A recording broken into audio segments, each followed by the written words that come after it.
Perfect. Perfect.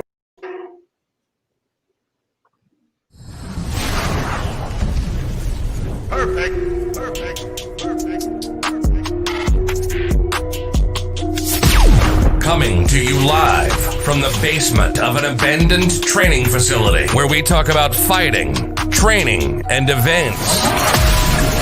It's the Fight Mixer Show, where you can hear about all the local and world combat sports happenings. Get ready. It's time to gear up and square up because we're going live on the Fight Mixer Show.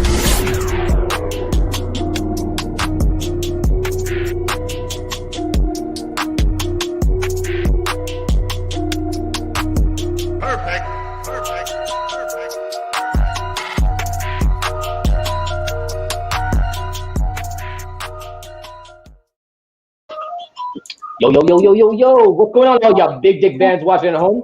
Welcome to the Fight Mixer. We brought in, so Justin couldn't make it tonight, so we called him the Wolf, the man himself, Vince Anderson from Bare Knuckles and Brews. What's going on, brother? What's up, man? Thanks for having me. Thanks for coming on, man. Show you guys have here. Thanks for fucking coming on, man. And tell us a little bit about your show. And, you cover bare knuckle boxing. We always bring on guests. Tell us a little bit about your show, brother. Oh, man. Yeah, so we pretty much focus on just bare knuckle fighting. We've kind of been into it for a while. My guest is also a fighter for BKFC and a cut man for BKFC, Sheena Starr. She's kind of been out for a little while lately with some family issues, but we're pushing on through. But yeah, I mean, we kind of sit around, have a couple brews, and talk some bare knuckle, and it's been a lot of fun, man. We go to all the events. Just try to keep up to date and give the fighters a platform to talk. And I kind of have this thing where I hate kind of being like the typical radio guy or whatever. I always hate the kind of like the introduction things and just kind of all the kind of cheesy stuff that as things that I see as cheesy. And I just try to skip to like the real shit and just talk to people like their friends. You know what I mean? Just try to talk just like you're sitting at home drinking a beer and shooting the shit. So that's what we try to make our show about. So you pretty much skip all the cheesy shit, everything that I do every single episode. Yeah, I thought about that halfway through. I don't know enough, about what you guys do. There's a little bit of that here. Yeah, it's necessary. It's very necessary. I like your show. I like your show more than I like my show already. So, yeah. So obviously Sheena Starr, and we're pushing for you, Sheena. I know about the family issues. Well, Sheena is one of my favorite individuals on the planet Earth. I mean, she's such a great gal, and I caught glimpses of your show. You guys have a great product, man, and you're covering a sport that's on the rise. Bare knuckle boxing is really catching fire, man. Like it really is. Yeah, it is. It's exciting to be a part of, and I would almost correct you by saying that it's not bare knuckle boxing. We're gonna have Chris Lytle on in a little bit. He'll be able to kind of talk about it a little bit more. But it's more bare knuckle fighting because it's not just boxing, right? You have the half plums, you have the clinches, you have a standard rule set. It's not necessarily just boxing without gloves. Yeah. So, but yeah, it's on the rise, man.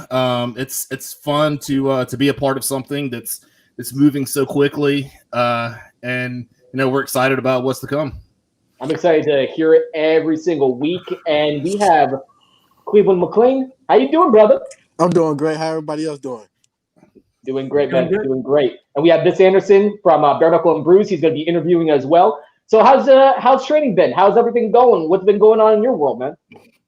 Training been coming along pretty good. I got a couple of injuries from my fight from kicking. I kicked his knee with my leg, whatever. So I'm still trying to recover from that. Like every time I train, I'm like, okay, I can go train. And like every time I explode off of it, I feel the pain. So I'm trying to ease my way back into that. Train as much as I can. What type of kicks was it? Because I know your last fight, it was a tough split decision. I mean, you fought like a champ, you fought like a warrior, and kudos to you for that. But what type of kicks? Like, were they like kicks to the knees? Because I heard a lot of stories. Yeah, it was a leg kick. It was leg kick to like the last kick was to his knee, man. And did he check it? Yeah, he did. So is it the top of the foot, or is it the shin, or? Oh yeah, it's the top of the foot. Yeah, that's always the toughest, right? The shin can normally take it. It's the top of the foot that's always the weak part. I mean, worse things could have happened. I mean, it could have been like Chris Weidman and Anderson Silva. I mean, it could have been worse, you know. Really could have. True. I'm glad you're still walking. I'm glad you're still healthy. So, take us through. Like, you've had a long career, man. Like, how can you sum it up? Like, how can you talk about it? 12-9. I mean, 21 fights. I mean, what can you say about your career, like, so far? It went by so fast.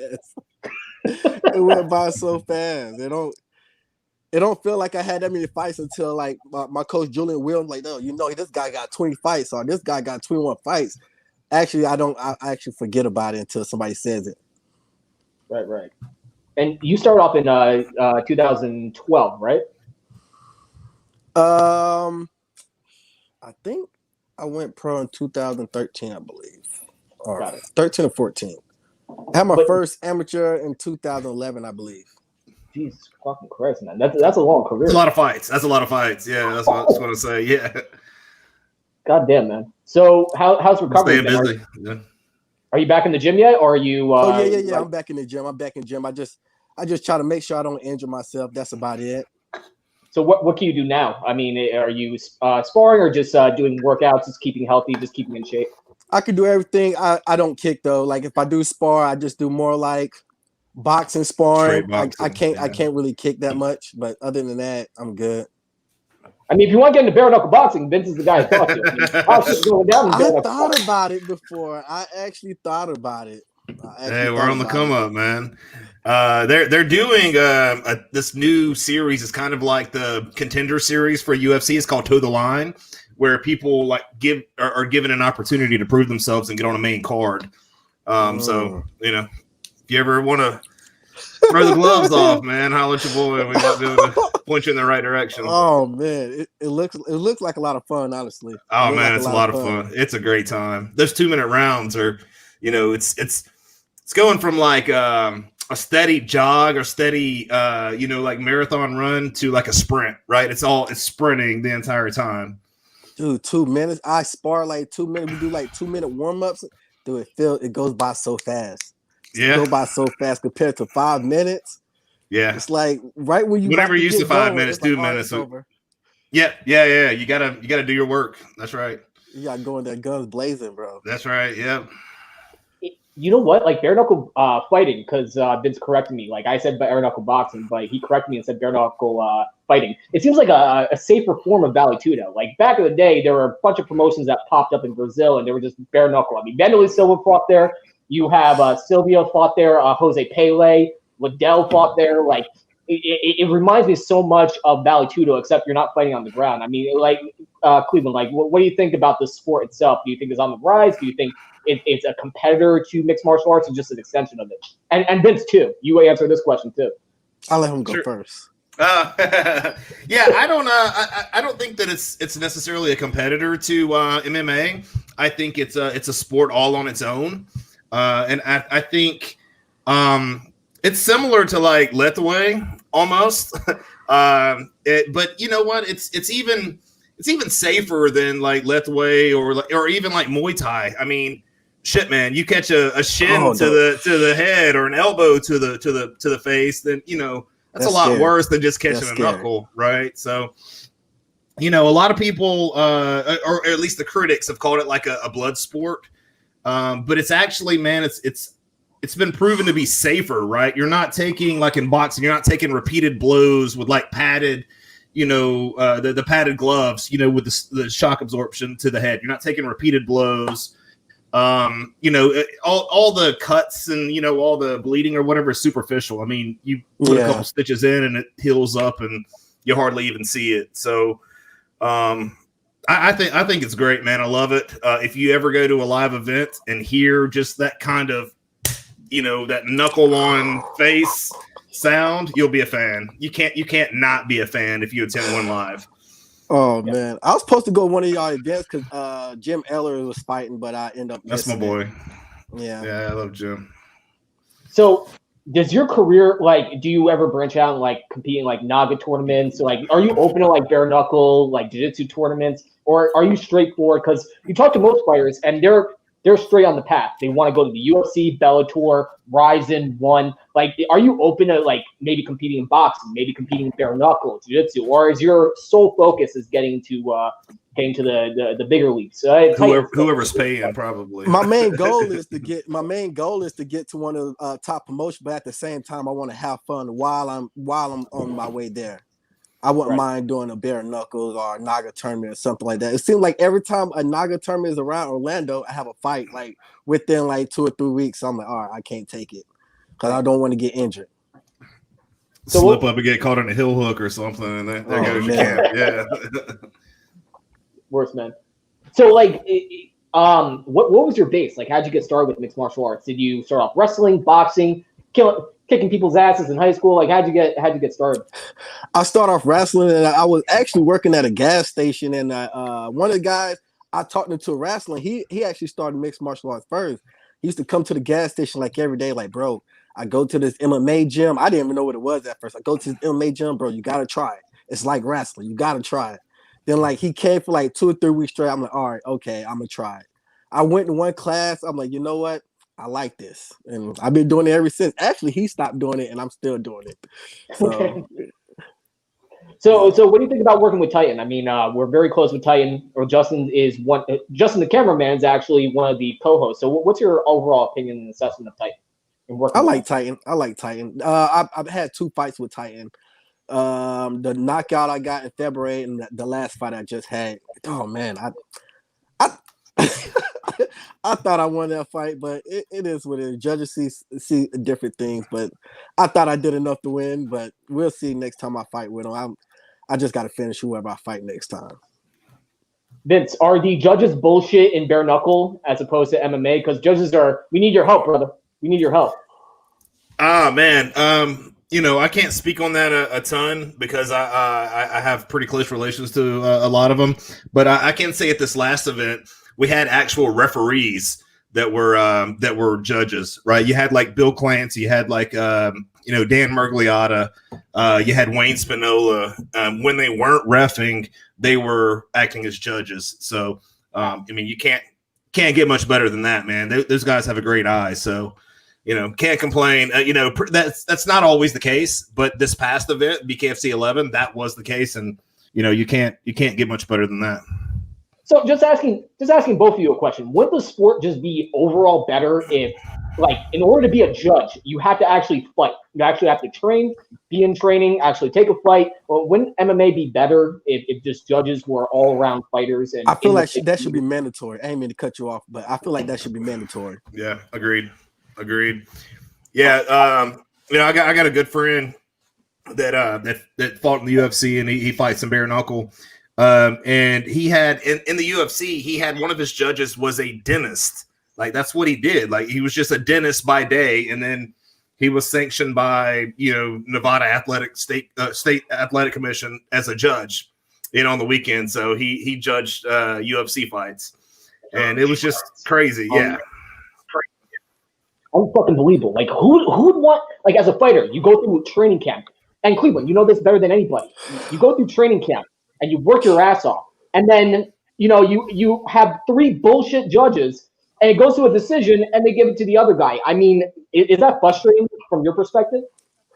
Very, very, very frustrating, because I look at it like this, like, if you watch like UFC fights or like Bellator fights, when they talking about the fights, they always say like it's whoever do more damage or more control or stuff like that. So when I come to my fight, my 3rd round, I'm like, all right, I gotta win this. I have to show that I won to win the fight. And I felt like I showed that I wanted to win the fight the whole time. And I think the guy threw like 3 punches the whole time, the 3rd round. So I understood he took me down and like he got the rear naked, but I reversed it. I end up on top. I did ground the pound a little bit, and then I let him up to do more striking. He literally pushed me against the cage to hold me. So I don't understand how you could look at that 3rd round and look like, okay, that guy wanted to win the fight. Like it don't you ain't no way you can see that. Like, I just don't understand what the judges be seeing. And every judge is different though, so it's like they should have something like set in play for all the judges. Do you feel like he was like sort of like point fighting with you? Like, Vince, you have to check out his last two fights. So your last fight before this fight that went to split decision, you got screwed. You knocked him out in like the first minute? Like you fucking just clean flopped him, dollywopped the shit out of him. He was out within the first round. And then the second fight, your last fight, it seemed like he was there to point fight. He was there to be meticulous, be a chess player, stalling whenever he could, pick his shots. And it seemed like he was cruising to a decision. Like, do you feel like that assessment is correct? Like, yeah, he was a jiu-jitsu guy. Like, in the first round, I was piecing him up. Then he took me down. And, like, I'm trying to get up, but he just holding me down. And, like, it's not like, okay, you took me down and you're ground and pounded or something. You're literally taking me down and hold me down to hold it for dear life because, if it stand up, Cleveland's going to whoop my ass. So I'm just going to hold here as long as I can. And the ref just let him do it. And the judges, like, I don't see how the judges can even see that's how you win a fight. I don't understand it. That's why judges need to be educated and need to actually fight or go into a grappling tournament because, being in somebody's guard and somebody even on bottom and someone being in your guard should be a neutral position. Like, if you get taken down and someone you land in somebody's guard, that should be a neutral position. I mean, if you're still working on the bottom and you're working on submissions, you're striking and blah, blah, blah, that should be a neutral position. You shouldn't be held there. And I think it should, I don't know if you ever seen Pride, but, stand back up. I mean, if he's stalling his balls off. Exactly. That yellow card. Exactly. Yellow card the fuck out of him. Like, this is the stuff that gives me Vietnam flashbacks, Cleveland. Like, this is the shit that screws over good fighters like yourself. And the sport needs to, like, change and evolve. But, like, what can you assess the sport? Like, because obviously now it's under the confines of publicly traded companies. Now, multi-billion dollars, Titan FC is associated with UFC Fight Pass. Like, what do you see from the sport and how it needs to change besides just being judges? I don't know, man. I think they should have like a system, like not just the judges, just like from regional level, because like how people get on the contenders, it's more like, or you get a winning streak, but at the same time you have to have a fan base. They should have like a structure, like kind of like wrestling, a regional level. You beat the guys in your state, and you work your way up to a contract or something like that. That's how I feel like it should be, some way, shape, or form. Right, and just like boxing, has the Muhammad Ali Act where it goes by rankings, and it's a very controversial topic, the Muhammad Ali Act, because MMA doesn't want anything to do with that, because then you have to pay them all equally. It has to have a ranking system. You have to move up the ranks in order to get a title shot. That's a very controversial topic. I don't know if you researched the Muhammad Ali Act. I'm a big supporter. I heard MMA. About it. Yeah, what have you heard about the Muhammad Ali Act, and do you support it? I heard about that, which they have to get paid a certain amount of money when they do not only title fights, when they're like on the card or something like that, and the fighters can like, what's the word I'm looking for? I lost the word I was looking for. Sorry, but oh man, you have to come back to me. I lost what I was looking for. I got you. And Vince is joining us back, but we were talking about the Muhammad Ali Act and how rankings, because MMA is sort of becoming like a popularity contest where, you get that big fight if it not just if you rise up the rankings, but also if fans want to see you, if they pay money to see you, if they buy your Reebok bullshit. Like, what do you think about the Muhammad Ali Act? And is there any type of semblance of a ranking system with bare knuckle? Yeah, well, we have the Bare Knuckle Hall of Fame. And actually, the lineage, the heavyweight lineage that Tyson Fury owns right now, can be traced all the way back to John L. Sullivan, who was the first recipient of the Police Gazette bare knuckle title. So, I mean, if you follow the lineage back, it from Tyson Fury, it'll go all the way back to John L. Sullivan. So we still abide by the Bare Knuckle Hall of Fame rankings. Scott Burt, a friend of mine, great guy. He puts out his rankings once in a while, and yeah, that's kind of where we go for the most part. BKFC kind of does their own rankings as well, so it's kind of like a joint venture with the Bare Knuckle Hall of Fame and BKFC. So It's working, man. It's working so far. It's legitimate, and like I said, Scott Burt does a really good job of keeping official records, and he actually has the gym that John L. Sullivan trained in northern New York, upstate New York, and he has all the old rings, all the old records and everything to kind of keep track of all that stuff. So yeah, I mean that's kind of how we roll in BKFC. Awesome, man. And Anthony Cruz has said it is the ranking system in MMA. It sucks. Anthony, I agree with you. But going back to lineage and going back to prestige and going back to the great boxers and MMA fighters that we all grew up watching, Cleveland, who is your biggest influence? Oh, man, I started watching boxing back in 2002. I think I was in the 7th or 8th grade. I started watching Floyd Mayweather. Mayweather, and it was Ricky White. Is it Ricky Wright? No, yeah, Ricky Wright. I think I'm saying it right. I'm sorry if I'm not saying it right. Sorry. I know he was a southpaw, light-skinned guy, and I think he was from Florida, too. I think he trained in Florida. I think it was Ricky Wright. I'm pretty sure that's his name. Google, where are you at? I'm in my room, but I didn't want to because I didn't want to Googling it like it goes black or something. So it's okay. Vince, so talking about the great boxers, I would like a Floyd Mayweather or like a Mike Tyson bare knuckle. Like, would it be the first death in bare knuckle boxing, or it just seems like even though with bare knuckle boxing it seems like it's dangerous. Gloves, MMA gloves, boxing gloves, and hand wraps are all to protect pretty much the wrist. It's not protecting anyone's fist from hitting. I've been hit with all three. They all suck equally. But how would a Mike Tyson or a boxer like Floyd Mayweather fare in bare knuckle? Do you feel? I mean, it's a different game, man. It's a different game. You really have to pick your shots. You have to be a little more accurate with the shots because someone ducks their head like this and you hit the crown of the head or, up here, too much, you're going to break hands. I mean, that's just part of the game. So you have to pick those shots. We were hoping to get Mike Tyson at one point. Wow. Feldman offered him like $20 million or something to come fight for BKFC. Yeah, and we were hoping, but there were guys lined up that would be willing to get in the ring with him. They're crazy as fuck if you ask me. I mean, I don't know that I would ever want to get hit with a Mike Tyson bare knuckle, but yeah, I mean it would. We've got some bangers though, man. We've got some bangers. We got Shannon Briggs. I mean, he's a pretty mean dude. He's a pretty big dude. So he's gonna land some pretty good shots too. Now Mayweather, he dances too much. He runs too much. He'll I don't think he would make it in our sport just because we demand action. And you can't just run.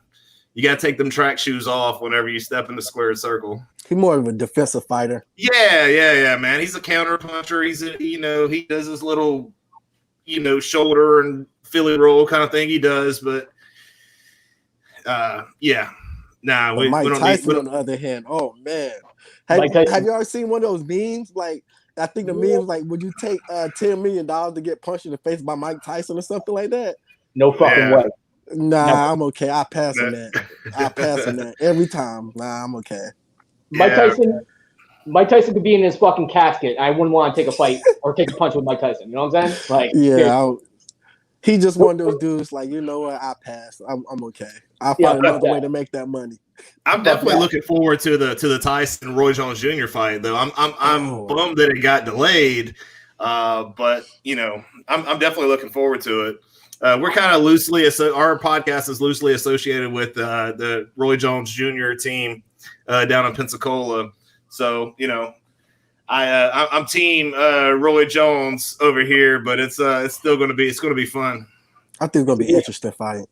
It's going to be two legends, man. Two legends. You can't ask for anything better. And people were fucking complaining about it's going to be exhibition rules and no knockdowns, everything. But these guys ain't fucking playing, dude. I don't care. They're coming in hot. I mean, they got something to prove. Dude, I'm watching it for nostalgia. You have Roy Jones Jr., multiple weight class champion, Olympic silver medalist for our country. The fucking and he should have been a gold medalist too. He got fucked. We'll talk about that another time. He did. Yes, he did. Yeah, revenge for fucking. I don't even want to get into it. I will rant. But like, then you have Mike Tyson too, one of the baddest men on the planet. Like, either way, I don't care. I don't give a fuck. They could dance around the ring for 10 rounds. I don't even give a shit. This is nostalgia. This is two of the greatest of all time to ever do it. I hope Roy Jones Jr. raps his songs when he's going to the ring. Just say.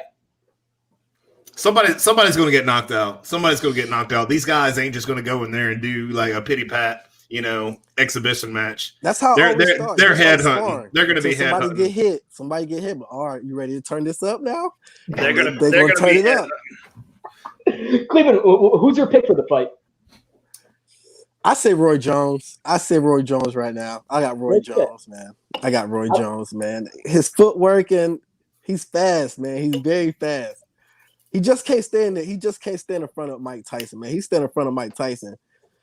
It's gonna be a bad night for him. He won't do that. He won't do that. He's gonna do his typical, Roy Jones thing. He's gonna, stick and move and land that check left hook. Yeah, I think that's gonna frustrate Mike Tyson a lot. Yeah. Mike Tyson, man. Mike Tyson's a different fucking animal, though. He penetrates defenses like a girl on prom night. You know what I'm saying? Like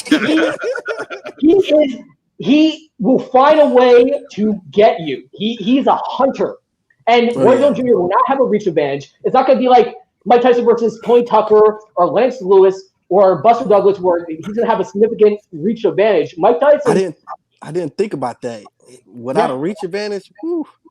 I don't know, man. I don't know that Mike still has that. I'll eat your children kind of dog in him. Yeah, I don't know that he still has that. He's been smoking a lot of weed lately, so he might be too chill to have that kind of attitude. So, I don't know. We'll see. I mean, you don't seem to have that kind of demon in him anymore. So we'll see what happens, man.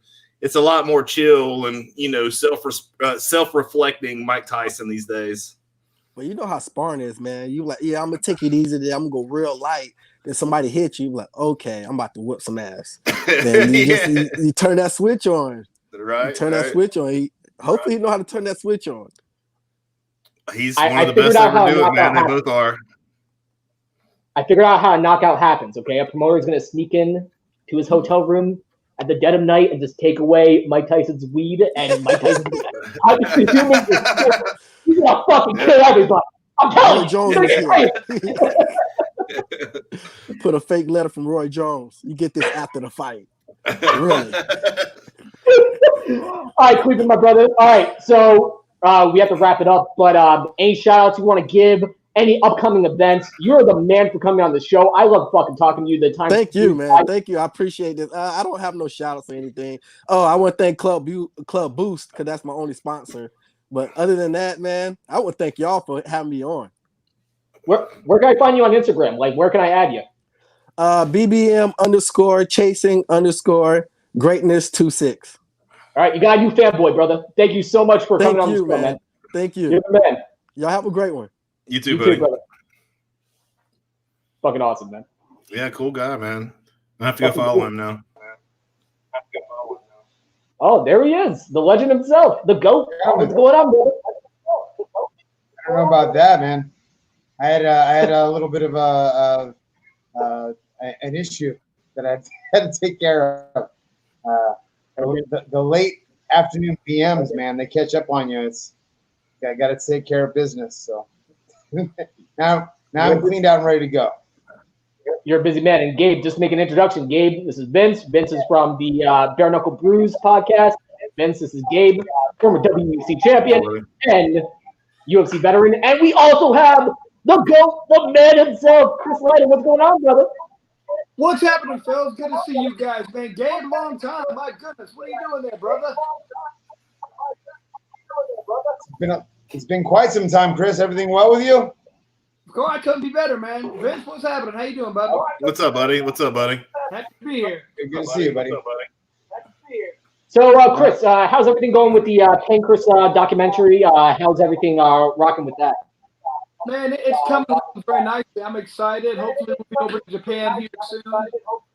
It does kind of depends on this little pandemic. You guys have heard about it. Kind of slowing things up a little bit right now. Gotcha. And you know, is it going to be released on Netflix? Like, how's it going to be distributed? Yeah, it's going to be on Netflix. I'm not even sure exactly when yet. You know, it just depends on when we get everything done with going to Japan and kind of take care of business. Oh, by the way, I listened a little bit to your show earlier. You talking about this bad news for you guys. That's a sparring session. Ain't be able to fight. People think something's going to be highly disappointed. I disagree. I don't think so, but I don't think neither one of those guys. I think it'll be a boring sparring session. That's my prediction. So Gabe and Chris, who are your picks for this fight? Roy Jones Jr. versus Mike Tyson. And first, you, Gabe. Well, so there's a couple things there. Like for me, Roy Jones is one of my favorite boxers of all time, and you know, his speed and movement was everything. But let's be honest, his chin is kind of gone, and speed is gone too with age. You know, Tyson hits hard, but I think you know, if Roy can keep it going into the later rounds, I think we're definitely going to have a better fight. But Tyson lands one of those bombs on Roy, I see it being over. And Mike Tyson is like a loose cannon. Like, you know, at any given time, you turn it up on Mike Tyson Tyson's gonna light that ass like a fucking Christmas tree. Like, Chris, who are your picks for Mike Tyson versus Roy Jones Jr.? Like I said, I think it's going to go the distance and nobody's going to win or lose because there's not going to be judges for it. I don't think that they actually want to fight. Roy Jones, his chin is gone. If Mike wants to hit him hard, he's going to hurt him. And I don't think that, you know, they offered Mike Tyson to fight. Bare Knuckle offered him very good money. He said, no, why would he do that? Well, because he can do a sparring session with his friend to make a lot more money. So that's what's going on, in my opinion. I think people are going to be highly disappointed when these guys don't go out. I mean, neither one of those guys wants to take a beating anymore. I know it. Gotcha. And speaking about bare knuckle, actually, you dabbled in bare knuckle fighting. What are your thoughts about bare knuckle as an organization? Obviously, you might have come across a Vince. Vince actually follows the sport, does a podcast on the sport. What are your thoughts about bare knuckle? Oh, I absolutely love bare knuckle. If it had been around 5 years before that, I would have done a lot more of them. It's just I'll be 46 here in a week. Yeah, I'm old as hell. Yeah, I mean, the body doesn't heal as well. I did 3 bare knuckle fights. I loved it. I wish I could have done more, but you know, I'm doing commentary for him now, and I'm enjoying doing that aspect of it. It's a lot of fun. We just signed Paige Van Zandt, huge signing for us. Man, the sky's the limit for this sport. It is fantastic.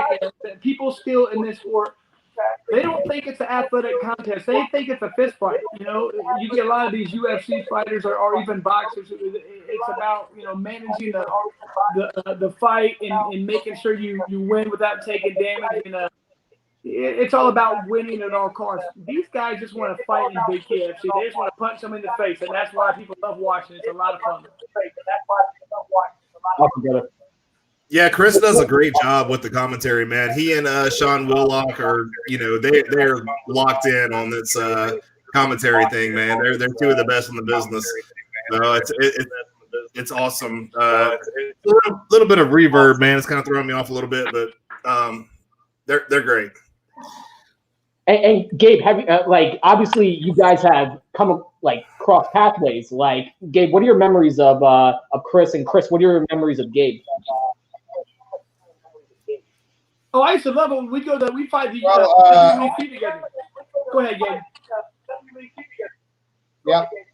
Yeah. So we fought in the WC together, and then I remember I was going to fight Savant Young, who you fought in the WC, and I don't remember how I got your number, but I called you, and like, I think the best part about it was like you were so just respectful about Savant, and like just like, look, you know, it's a fight to fight. He's a tough guy. I won the fight. Like I was, you know, he's a tough. Like it was. I think you gave me so much and gave me so little all at the same time. But the biggest takeaway for me was like how respectful you were. You know what I mean? Like I think you tapped Savant easily with a guillotine. It was nothing for you. But you were super respectful towards him, and that was one thing that always held me back. Like, you know what, Chris is a solid guy. And anyone brings up Chris Lytle, I'm always like, Chris is one of the most solid guys that I've met in this sport. We fought together on the same cards, and then I think that when I called you, just out of the blue, you gave me what you could, and we're still respectful to the opponent. I found that said a lot about your character. Man, I appreciate that. But anybody willing to get in there and fight, and he was a tough guy. I remember I threw a lot of elbows and punches at him, and he took them. And he's a little strong, powerful guy. And I ended up choking him, like you said. But it was just anybody willing to get in there and duke it out. I have respect for it, so I'm not gonna sit there and bash too many people unless they're a prick, and he was not. So, but every time me and Gabe were on the card, Gabe always had a great attitude, and we always had fun. I thought so. I love my days in the WC. Yeah, man. He's a solid guy, man. Like he's one of those guys that like he does everything, and like how can you not like him? I mean, every time he fights, he comes to fight. As far as what I look for in a fighter, that's Chris Lytle, man. Like that's that type of guy. Like he's there to fight, and he's going to be respectful. And yeah, man, how can you not like that guy? So Chris, I want to actually bring this to your attention because we were talking about this earlier about the Muhammad Ali Act, and we were talking about this with mixed martial arts. I actually wanted to talk to Gabe about this. I never asked his opinion. So I want to talk to both of you guys, but. First Chris, then Gabe, like, what's your opinion about the Muhammad Ali Act, and could that, because, I think the sport should take care of its legends. I think it should take care of its athletes, everybody. So what are your opinions on the Muhammad Ali Act?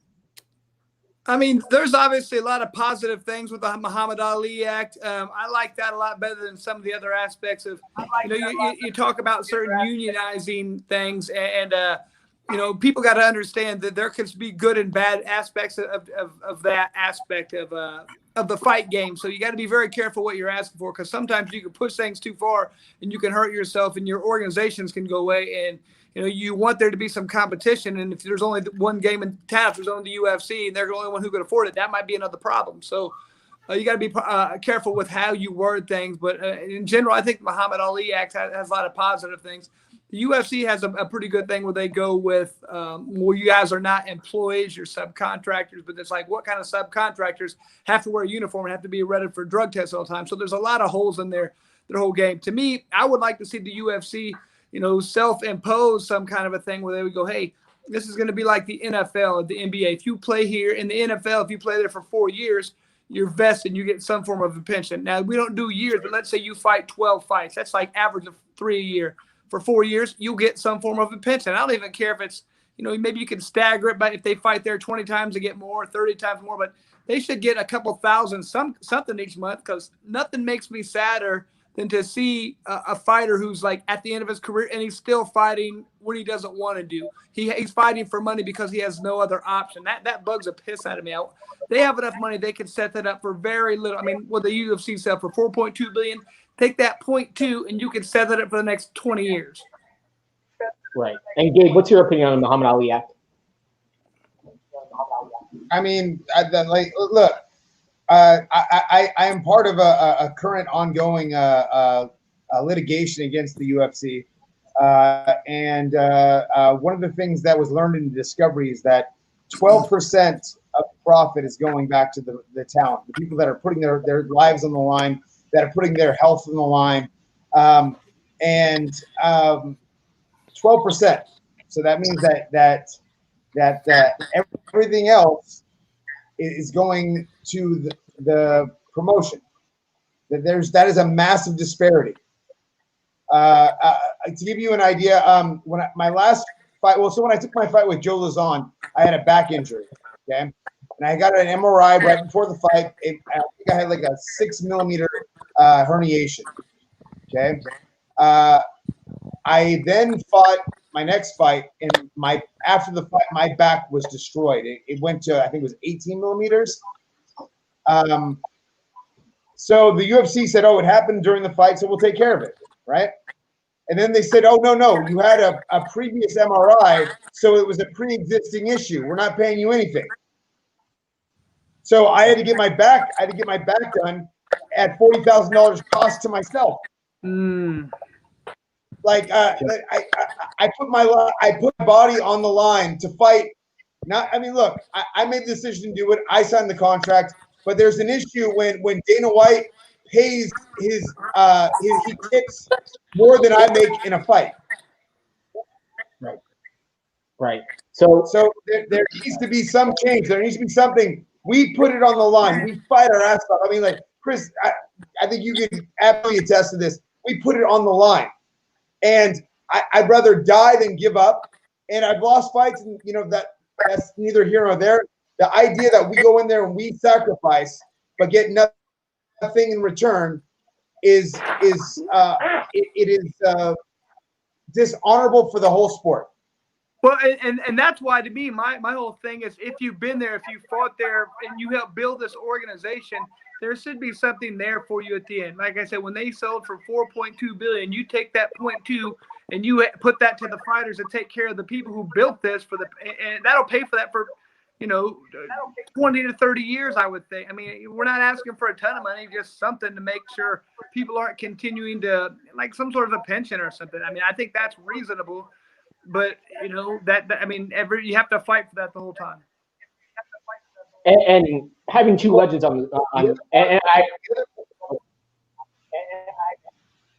well, the other part of it is they're still making money off of us. They're still making money. The fight pass. Every time someone watches it, we don't get paid for that. Look, I have a friend that was in Karate Kid 3. Okay, he still gets revenue checks. Yeah. Every year it's a couple $100, but every time it's played, he gets some money. Every time that the Ultimate Fighter gets watched, and I hear it gets replayed all the time, I get $0. Every time my fight gets aired, I get $0. Every time they use it as a highlight, I get $0. And how is that in the revenue of entertainment? And people haven't, and I just to interject, people haven't figured out the whole online streaming thing, especially how residuals play out. Like UFC Fight Pass, that's their loophole. Like ESPN Plus, whatever that bullshit is. Like even WWE whatever network, they're trying to figure out residuals and how people are going to get paid for that. Like they still haven't figured out that revenue stream that goes to the fighters. But neither here or there. Like you guys have accomplished. Like when it boils down to it, you guys built the sport. You guys were a part of that elite group that helped build this fucking sport to what it is today. And with all your accomplishments and all your accolades, and starting with Chris and going to Gabe, like, is there anything that you felt like you should have done, or somebody that you wish you could have fought, or something that is some place that you wish you could have put that? Like, any type of regrets you have with your career because you helped build this. I mean, if you look back on things. There's always some part of me that wishes at some point I would have, quit the fire department and just tried to do this, full time, because I never really did it full time, I guess.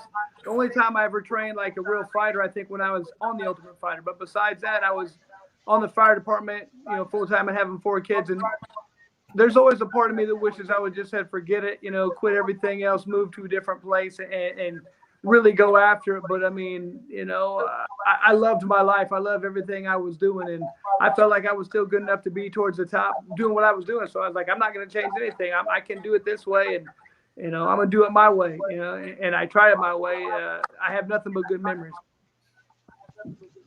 How about you, Gabe? Well, I mean, like it's here and there. I mean, you have an 11-year career, and there are guys that I fought that I would love to have a rematch with. I would have loved to fight Joe Lazon again. There were a lot of guys that I would have liked to have fought. But I when it's all said and done, I did it. I did it because I was passionate about it. It had nothing to do with making money. It wasn't about fame. It wasn't about getting chicks. I mean, Chris and I both started in the dark ages. I mean, I remember to get fights, like you would just take any fight that was given you, and whoever showed up was who you fought. I mean, I remember going to fights like, there's no 55ers. You want to fight at 70? And I'm like, I mean, I'm here. Why not? The dark ages of MMA is a different time frame. there's a lot of give and take and regrets that come up. But look, I got an opportunity to do what I love for 11 years. I have so many great experiences. I met a lot of great guys. Like, I mean, dude, I've met so many exceptional individuals that do this for different. I mean, look, Chris is a perfect example. He's a father of four that is a firefighter and is fighting on the side. And dude, you can't watch his fights and not say that guy's a fighter. Yeah, man. I mean, look, it's like, and there's always going to be takeaways that this could have happened, that should have happened, but you know what? It is what it is. But I will say that I hope the next generation gets treated better than we did. Gotcha. You know, Gabe, that's true, and I even feel bad. I look back at like the guys before us, the Mark Colemans, the Oleg Tiktarovs, and just there's a lot of guys out there. I feel like, man, I mean, I guess we had a little bit better than them in certain ways, you know. So, and the people after us had it way better, and hopefully it'll get to the point where everybody does really well. And I think that's kind of happening right now. But I think we didn't have it as good as we could have. But there is some people who, Pete Williams goes like that. It's like, man, they were at the top of the game and they probably didn't make what we did. So it is what it is. It's unfortunate, but I think I'm not going to look at it and be bitter about it. I'm just going to try and keep trying to do positive things and whatever. How's that lawsuit going, by the way, man? It is a lawsuit, so we'll probably we'll probably see something in about 6-7 years from now. 2032 or something. At least. I will say this. I'll say this. The discovery opened up some stuff that, like I said, that we didn't know how much was going to the fighters. When we found out that it was 12%, 12 to 15%, like that is like a oh shit moment. And I'll tell you, Zupa did not want. They were using their attorneys with everything they had not to let us see that. I'm sure. Yeah. Oh yeah, they got a team of the best, probably. Oh, yeah, well, that's probably one good thing about like the NFL having a players union, right? Having people that are actually standing up for the actual people that are producing the product. I know that the kind of a fighters union may not be necessarily the best thing for everyone, but at least in that sense, you would have someone that kind of stood up for you. You know what I mean? Somebody that kind of took the battle to the promotion for you so that, the fighters don't look like a dick whenever they, try to bring up things. Well, that's a problem. The fighters really can't, because then all of a sudden you're going to get blackballed from that organization. So that's why I was really hoping that, enough pressure could be put on the UFC for them to preemptively do something like this on their own, so they don't have to pay even more money. That's kind of what I'm hoping, is they will come up with something on their own. This is going to help make us look good, and it's going to take care of the fighters. Until that happens, something's going to have to happen to make them change. It's either going to be a lawsuit, or they're going to have to think, hey, this is a cheaper, better alternative, and then they'll do it. Or everybody's going to go to ONE FC and they're going to take care of everyone, and Dana's going to be sitting there scratching his head. So. Yeah. Good luck with that one, though. Unfortunately, never happened. So unfortunately, having that 800-pound gorilla means that they can essentially do what they want. Yep. So question for both of you guys. We talk about accolades and about you guys being pioneers, and we talk about. We have a question. Maybe better contracts should be negotiated for the old school fighters going forward. I absolutely agree with you. I mean, you guys aren't just suffering for the betterment of mixed martial arts. You guys are a part of that elite group that built the sport to what it is today. And, I stress that. And you guys are so humble about it, which is, it's great to talk to you guys about the sport. And, I grew up watching you guys, both of you guys. So my question is, like, going forward, like, and not just like from a money standpoint, lawsuit standpoint, like, and now that we're in a different time where the pandemic is going on, where all businesses are suffering, like, what do you think about the state of mixed martial arts? And starting with Chris and with Gabe, what do you think MMA has to do to adapt with no crowds? That revenue stream is gone. Like, what does MMA have to do to adapt to the current times? I mean, personally, I feel like they're in a pretty good position right now, because yes, there is no crowds right now, and yes, but here's the thing: you have a captivated audience who's extremely excited right now about anything live that they can watch. A lot of these other sports too are doing a lot of things that are pissing the public off. They're kneeling, they're doing whatever, and the UFC has none of that. So you're getting people who are not wanting to watch certain sports. There's a high percentage of that. People are loving the fights right now. You have a captivated audience who's there, ready to watch. I think the UFC and really combative sports in general is in a position right now where they have a lot more people who can buy the pay-per-view, even if they're cheaper ones. If it's not like the UFC, just people are there. They're going to stream. They're going to watch these things. I think they're in a great position to move forward and make a lot of people happy, make a lot of money.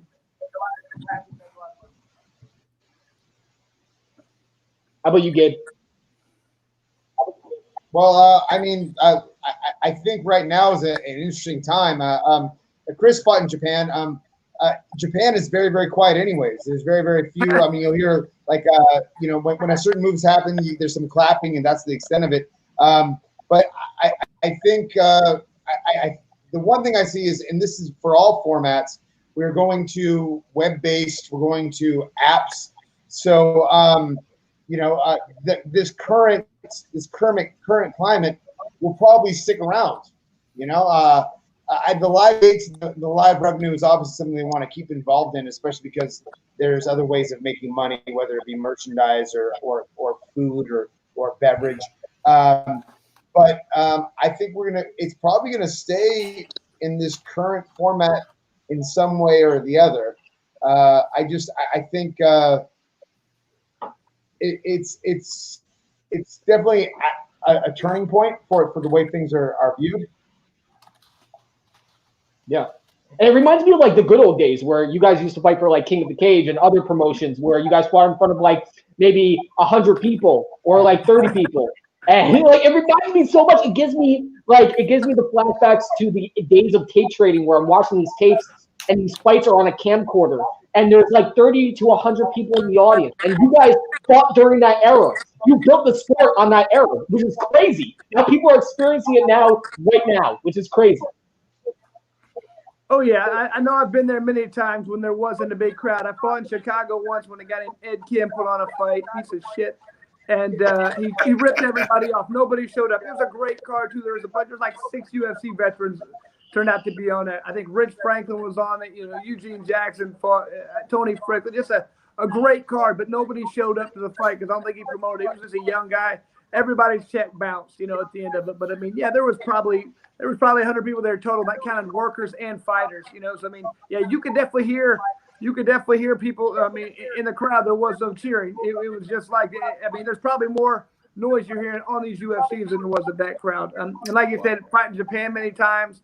No, not much until a move happens. Then there's clapping. And then I was on the, being on the Ultimate Fighter is exactly the same. So you're kind of used to it. It doesn't make that big of a difference, but it does make a little bit of a difference. But when you're in there to fight. Man, I don't care if I'm fighting in front of 1,000 people, 1 million, or if I'm fighting on the moon. I'm just there to fight. You know what I mean?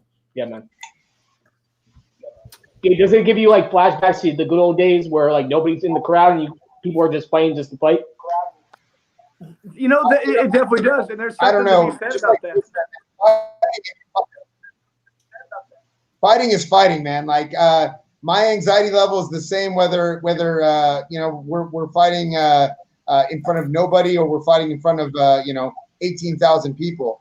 The thing is, when it comes fight time, I'm only focused on one man. I don't care about anybody else. I don't care about his corner. I don't care about my corner. I don't care about the referee. I care about the person in front of me that is trying to cause me damage, and I'm trying to damage him. And asking a question to Vince, like, how's the state of bare knuckle boxing like actually being able to adapt, especially with no crowd or anything like that? That's probably a better question for Chris, actually. I mean, I attend every one that I can, but it's we haven't had a no crowd fight yet. We've had a limited capacity fight. The last one, the BKFC 11, was correct me if I'm wrong, Chris. I think it was like 25%. But it was, it was nice. I mean, we had somewhat of a shit venue, but it rolled on, and it was a successful fight. It was a successful event. You didn't like the heat out there, man? Oh God, man! Hey, man. When we first pulled up, there's an outdoor area, and I thought, oh my God, this is it. But then we went inside. I was like, oh, this looks nice, man. It wasn't bad at all. But yeah, we still had a crowd. We haven't had to go to crowdless yet, and I believe they're going to do a good job of that. If they have to go crowdless, we will. But I mean, we're just got picked up by DAZN, and that's huge for us. I don't think you have any idea how much that's going to help us and give us legitimacy. So, going to get us in a lot of homes. A lot of people are going to see us. So. We're doing everything right. We're on the right path, and I can't wait till the next fight. And I'm not 100% sure when that is, but I know it's coming up soon. Yeah, it keeps changing, man. I think Kansas City, or was it Kansas City? Wichita, yeah, but they've changed the venue. That's the next one, right? Misfit versus Peralta, I think, is the main event. Yeah, I think the location might change though. Right. Yeah. Of course. What do you think about the Paige Van Zandt signing, man? That's huge, man. I couldn't even open Facebook, Instagram, Twitter, anything yesterday without seeing it. That's all I'm seeing on there. That's huge, man. I mean, get her involved is big. I want to know who they're going to have her fight. It's kind of what I'm wanting to know right away, because that's some stacked weight classes she's got there. A lot of tough people, so I can't wait to see who they're going to have her fight first. And I'm going to be able to commentate it. Yeah, right. Her Instagram following alone, man, is gonna bring more eyes to the promotion. I'm pushing for our girl Tina. She hit me up immediately. It was like, we're talking about it. I want to fight Paige. I was like, look, we can't have Paige lose right off. She's like, I don't care. I want to fight Paige.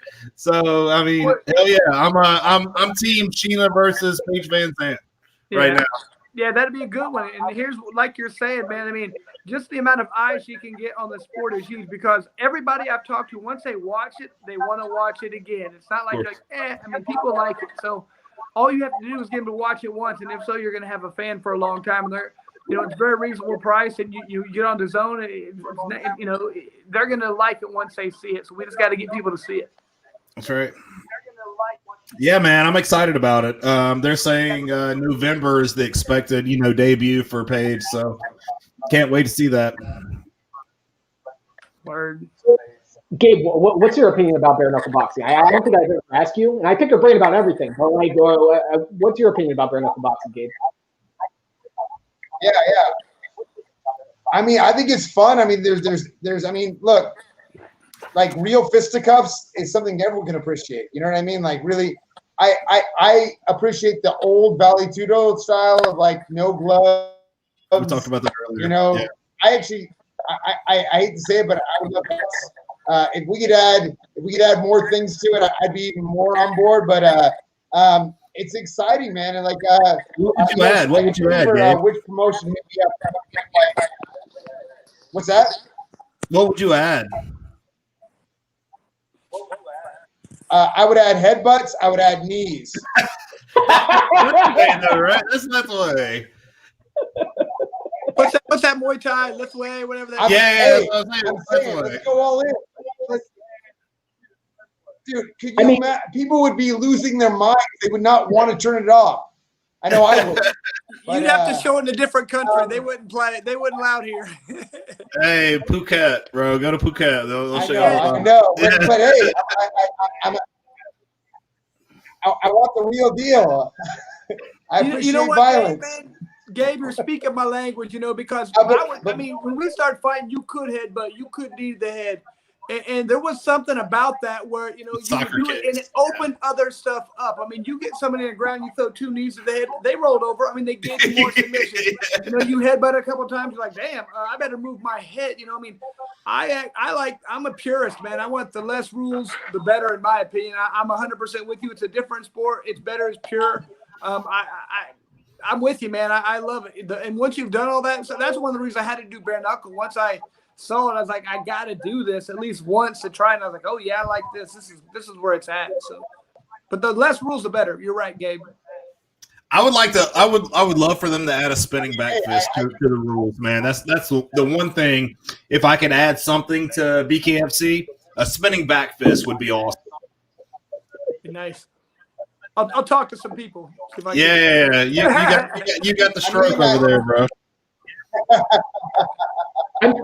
Could they actually legalize It's exciting, Vale though. Tudo? I think it's fun. What? Like, could they legalize Vale Tudo though? I mean, they'll pop in Jose Pele tapes and they'll fucking go bonkers, and they'll probably not. But like, could they add a little bit more rules and like ground game to like bare knuckle fighting and like, technically make it Vale Tudo? Or No, they don't. They don't want that. They don't want to go to the ground. They want stand up 2-minute rounds, action packed, action. No, if you clinch, that's fine as long as you're still punching. But they want you run, you get knocked. Yeah. They don't want to go into the ground and tying up and slowing down the pace. They want to keep. This is bare knuckle fighting. It's not bare knuckle boxing, but you can tie up. You can, as long as you're hitting the person hard and hurting them, they don't care. That's right. I brought that up earlier, Chris. David sorry, I didn't mean to cut you off, Gabe. I think there's a little bit of a delay, but I brought this up earlier. David Potter kept calling it bare knuckle boxing, and I was like, "Oh, hold on a second. That's the UK. Like, this isn't bare knuckle boxing. This is bare knuckle fighting, right? This is a different sport." Yeah, I did bare knuckle boxing over in London once, and I didn't like the fact that like when you get in too close and they tie up, and I wanted to hit this guy and you couldn't, and then you try hitting him in the body and they're breaking you out. It's like there was so many clinches, and I could have just been killing this guy. And so I'm just like, we want this to be as realistic as possible, the most like a fist fight as possible. So when you tie up, I'm still hitting you. I don't care. You know what I mean? So we want it to be as much like a fist fight as possible, but we don't want it to be going to the ground where it's going to get stalled out. We want this to be the most exciting fist fight as possible, I should say. So that's the goal with the BKFC. Gabe, did you ever do any type of bare knuckle fighting, boxing, any type of Vale Tudo in your career? And I again picking your brain, but like, have you ever done that or dabbled in it? Well, you know what? I don't know what promotion hit me up, but about maybe a year or two ago, someone from one of the bare knuckle organizations hit me up, and I said, yeah. I mean, but it came down to money. You know what I mean? Like, I run my own school now, and taking time for my family, and then I also saw that everyone in the previous one broke their hands. So it came down to money, and unfortunately, we didn't come to terms as far as money's concerned. But I mean, I'd do it. Of course you would, Gabe. Of course you would. There's no reason not to, right? I love combat. I got a buddy of mine who does Dog Brother stuff, and once we get back out of this quarantine stuff, I'm gonna start doing the full contact stick fighting and knife fighting. And Holy shit, I don't know. I just appreciate combat, man. Oh yeah. Now, hell yeah, man.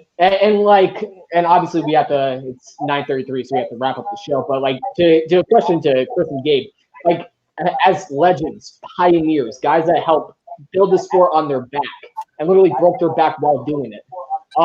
Would you ever consider maybe doing another competition, maybe a grappling competition, bare knuckle competition, maybe another fight? Like, are you guys stepping away and watching the younger generation, or do you guys still have that itch that you have to scratch and sometimes just want to get back in there? And starting with Chris. I've done that a couple of times where I was retired for a while. I came back and did the bare knuckle. I've had surgery on my wrist and had problems like that. But I mean, to be honest with you, there's always a price. That's what it comes down to. You know what, man? If you pay me enough money, I'll punch my mama right in the face right now. I don't care. Money talks.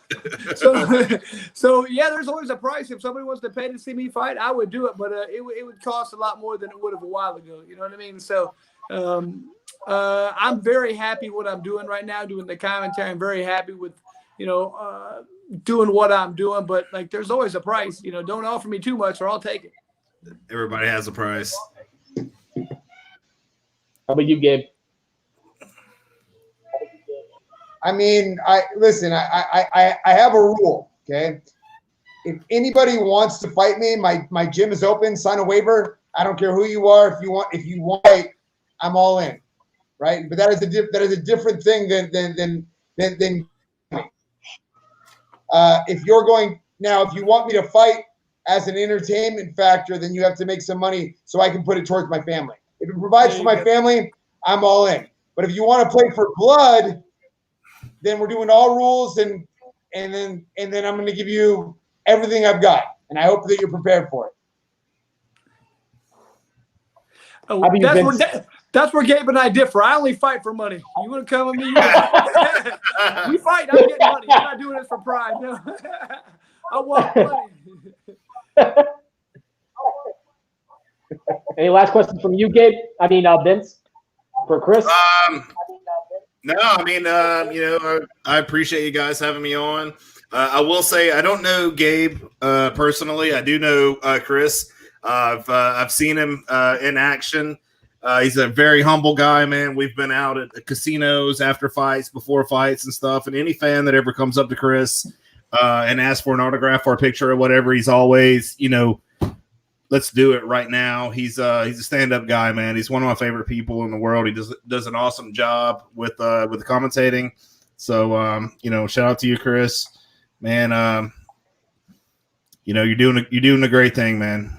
Man, I appreciate that, Vince. I can't wait to see you here in a couple weeks and hang out. We'll go do some more damage out in the town. Yeah, man. Yeah. Hey, Gabe, hey, man, great to see you again, brother. I used to love hanging out with you and going out in more, California, having fun time. So can't wait to see you again sometime soon, I hope. Look, man, if you're ever in California, let's grab some dinner or something. I would love that. I appreciate it, man. I'll get a hold of you if I am. And Gabe, any last questions for Chris? Okay. Obviously, you guys are friends. You guys know each other, but any last questions for Chris? I got an important one. Let's hear it. How are the kids? Oh, man. Hey, here's how old I am. I had 2 kids get married last year. Within 3 months of each other. That's how old I am. It's getting ridiculous. I turned 46 here in like 2 weeks. My 2 kids married, man. I got 2. My other daughters at Purdue. Crazy, I know, man. Crazy. So I'm still a beast. But man, just very lucky. I got great kids. I'm always seeing these horrible stories about people and their kids doing this and their kids doing that, and they're on meth and they're on heroin. There's problems. They're not getting jobs. My kids are great, man. I'm just so lucky. Awesome, man. And awesome. Chris, that's the important thing right there. Hey, I appreciate you guys having me on. Thank you. Chris, always an honor. Thank you for coming on for the second time. You are the man. You are a legend and a pioneer, just like Gabe, and you guys obviously know each other. And, birds of a feather, as they always say. So, Chris, thank you so much for coming on the show. I really do appreciate it, brother. Anytime. You guys have a good one, man. You too. Thank you. You too. So, gentlemen, we're about to wrap up the Fight Mixer podcast. So, last thoughts, and obviously we had Vince Anderson from Bare Knuckle and Bruise coming on. Thank you so much for coming on, man. You have a great podcast with Sheena Starr, who's a friend of mine. She's a great gal, and obviously, again, birds of a feather. So, tell us a little bit where we can find Bare Knuckle Bruise. Where can we find you? I want to continue listening to you, brother. Yeah, on Instagram, we're still trying to build our presence on Instagram. It's at Bare Knuckles and Bruise. Facebook is the same. Facebook.com/Bare Knuckles and Bruise. And yeah, check us out, man. We have some of the biggest names in bare knuckle, and we have a lot of friends, man. We just pull in like people that we know, people that we hang out with at the events, and we just kind of shoot the shit. So we typically we just bring them on, give them an opportunity to talk, give them a chance to shout out their sponsors, and drink a couple beers if they so choose.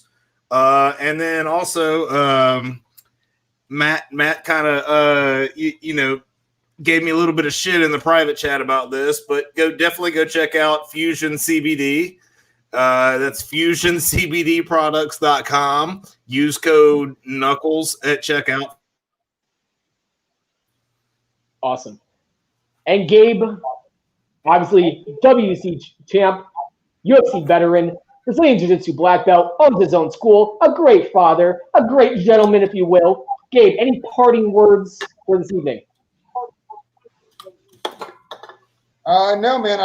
I'm sorry for being late today. I'm glad that Vince jumped in here and took the spot. I want to get back to it next week, and thanks everyone for hearing. Gabe, you're a pioneer. You owe us nothing but your presence. And we thank you for being late, for being on time. Whenever you come on, it's an honor and a pleasure to always speak to you. I'm just as nervous talking to you and Chris as I ever was in our first episode. So, Gabe, you are the man. Vince, you are the man, and I look forward to listening to your podcast. So, from the Fight Mixer, incredible guests, incredible time we have with these great two guys, these great two co-hosts. So, signing off from Mr. Gabe and Vince Anderson, thank you so much for joining us for the Fight Mixer. Next week is going to be Mark Hunt on this show. Look forward to speaking to him. Ladies and gentlemen, this is the Fight Mixer. Signing off. Peace. Perfect. Hi, I'm Matt Seibel, producer of the Fight Mixer Show. We have a good lineup of guests coming up next week. Take a look for yourself.